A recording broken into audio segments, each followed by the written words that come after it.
So how much is it costing me to charge the new Tesla? In case you didn't know, I bought a 2024 Tesla Model 3, and this is the rear wheel drive. My first ever experience owning an electric vehicle. But before we get to what it actually costs me to charge this thing up, we have to finish a mod that I started earlier, and it was a spoiler on the trunk of the car. And there'll be some pictures in the end of what it looks like, because I couldn't really show you without the tape and stuff that I had put on. One of the recommendations for installation is to put some tape on just to make sure you get good adhesion for about 48 hours. It's been over that, so I'm going to go ahead, pull the tape off, and then we'll get to that cost, which I'm really quite surprised at actually charging up the new Tesla. Okay, real quick, this is pretty simple, obviously. I used painter's tape. The whole idea is just to make sure that you maintain good contact while this cures, in essence. It's held on by a double-sided tape. Pretty simple to do. Let's see if I can get this tape off without scratching the surface. I tried to leave edges up so I could just grab the tape.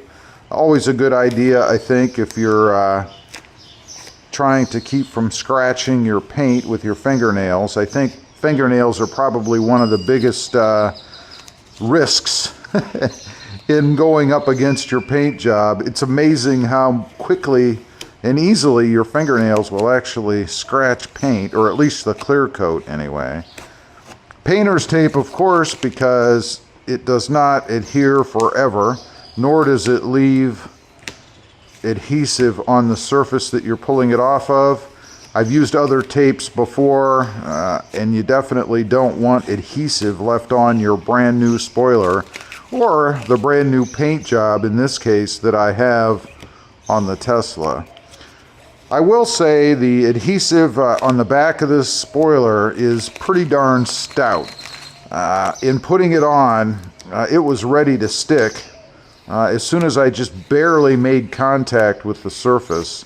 Always makes installation fun, but of course, it's what you want. You want it to stick on, and let's make sure that's dust.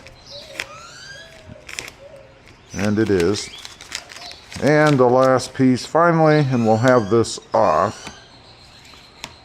It's funny, the spoiler, you know, Tesla just came out with the performance version of the Model 3. It's a hyped up, super fast version. And part of that car is a spoiler on the back. They went with a carbon fiber version, which I could have gotten for this, but I thought there's no other carbon fiber on this Model 3, so I didn't think it would look very good. Now, how does it match up with the other rubber or vinyl parts on the car? Pretty darn good, I think. If you look up there as compared to down below, where we've got that plastic trim piece, matches really well. I think it came out really good. Again, I'll put some pictures at the end so you guys can see what it actually looks like, but I am very happy with it. As far as the hold, I mean, it does not move at all, and even the ends are tight against the car. So kudos to the company that came out with this. There will be a link down below, by the way, if you want to check it out. It's pretty cheap, 89 bucks, let's call it 90, versus 400 from Tesla. Now, Tesla's price does, of course, include installation, but for 400 bucks, or a difference of about $310, I think that's a pretty good rate for, what, half an hour, 15 minutes worth of work. I'll do it myself. All right, again, there will be pictures at the end if you want to see what the car looks like, you know, from a distance. But let's get to the charging cost. You know, one of the small reasons I got this car was to save a little bit of money on gas. Frankly, it wasn't the main driver. I wanted the car because I wanted to experience an electric vehicle. That's really the truth of it. But let's talk about the money. Charging it, what I have set up is a mobile charger, or I'm using the mobile charger. That's what Tesla calls it. Cost on it, I think, was about 250 bucks. What it is this unit right here. It does have two adapters. One, this unit that is, one that you can plug in here or replace this part with, that you then plug into just a normal outlet. I do not recommend that. It'll take days to charge up the car.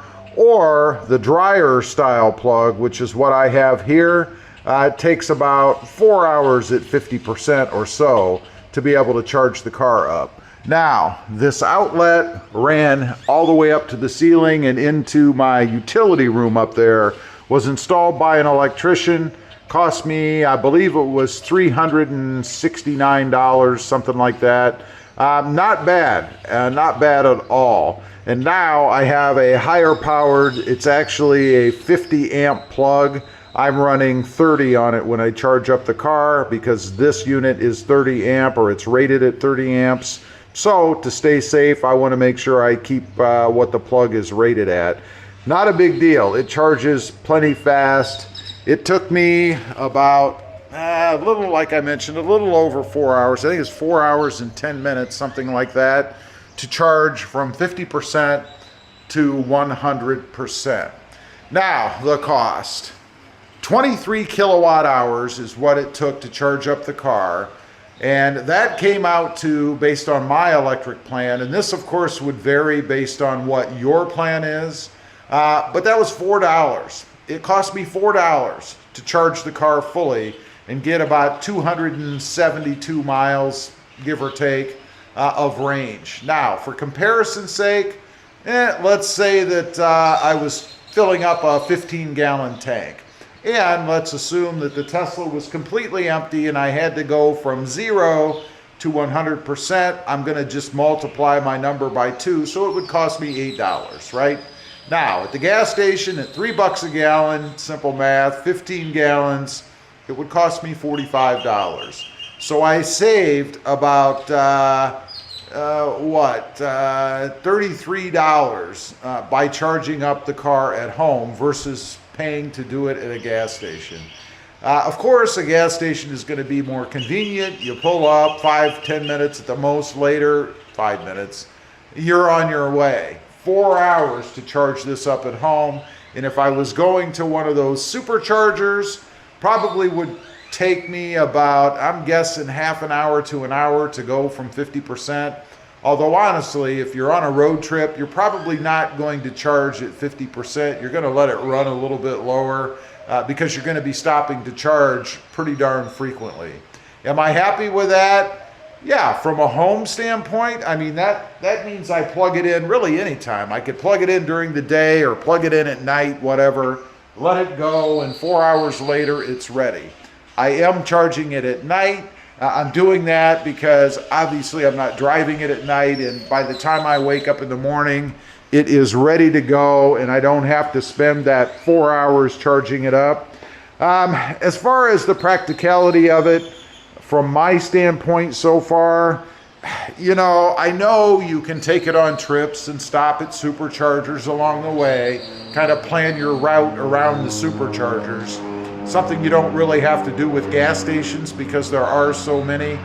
I would not take it on a long distance trip myself because I'm too impatient, and frankly, it's just so much quicker to fill up with a tank of gas.